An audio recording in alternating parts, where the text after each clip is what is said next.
আসসালামু আলাইকুম। আমি অলরেডি একটা ফেসবুকে পোস্ট দিয়েছি, সেটা হচ্ছে গত 6 তারিখ থেকে খুলনাতে যে আমাদের ক্যান্টনমেন্ট আছে জাহানাবাদ সেনানিবাস, ওখানে টোটাল 21 জন, 6 জন অফিসার এবং 16 জন আদার র্যাঙ্কস। এটা হচ্ছে ইন্ডিয়ান পুলিশ অর যেটাই আমি বুঝতেছি। ওদের কাছে AK-47 এবং 9mm পিস্তল আছে, এই হিসাবটা আমি দিয়ে দিয়েছি। ওখানে কয়টা আছে, এই তারা ওখানে ক্যান্টনমেন্টে ঢুকেই অস্ত্রগুলা তারা আমাদের কোতের মধ্যে রেখেছে, আমাদের যে অস্ত্রাগার আছে ওখানে রেখেছে।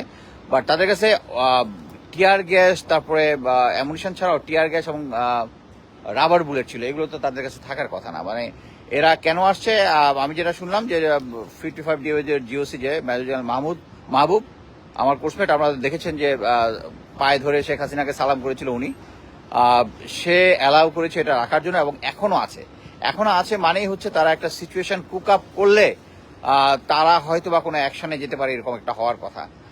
আমরা অ্যাকচুয়ালি ফেসবুকে আমি অনেক দেখেছি যে ভারতীয় পুলিশের মতো খাকি প্যান্ট আর নীল শার্ট পরা বিভিন্ন পিছনে যে সমস্ত লোগো আছে, এগুলো আমাদের না। বাট আমি এগুলোর অথেন্টিসিটি কনফার্ম করতে যেহেতু পারি নাই, এই জন্য আর ওটা নিয়ে ফেসবুকে দেইনি। বাট এটা আমি 7-8 তারিখ থেকে এটা নজর রাখতেছিলাম। আমি যারা সোর্স আছে তাদেরকে বলেছিলাম একটা ছবি জোগাড় করতে, বাট ওখানে অ্যাকচুয়ালি কাউকে কাছে যেতে দেয় না। আর যেহেতু জিওসির পার্সোনাল আদেশে, যেগুলো যেন কেউ লোকজন যেন সাসপিশাস না হয়, এই জন্য কেউ কাছে যেতে পারতেছে না। বাট তারা প্রতিদিন বিকালেই ওই বাইরে চা খেতে একসাথে বসতেছে, এটা তারা দেখতেছে, বাট ছবি তুলতে সাহস পাচ্ছে না। বাট আমার মনে হয় এটা ইমিডিয়েট একটা অ্যাকশন নেওয়া উচিত, যে ভারতীয় অফিসিয়ালি তারা হচ্ছে ভারতীয় কনসুলেট যেটা আছে খুলনাতে, ওটার সিকিউরিটি গার্ড। বাট 5 জন অফিসার 16 জন আদার এত অ্যামুনিশন নিয়ে সিকিউরিটি গার্ড হওয়ার কথা না, এটা হচ্ছে কাভারেজ।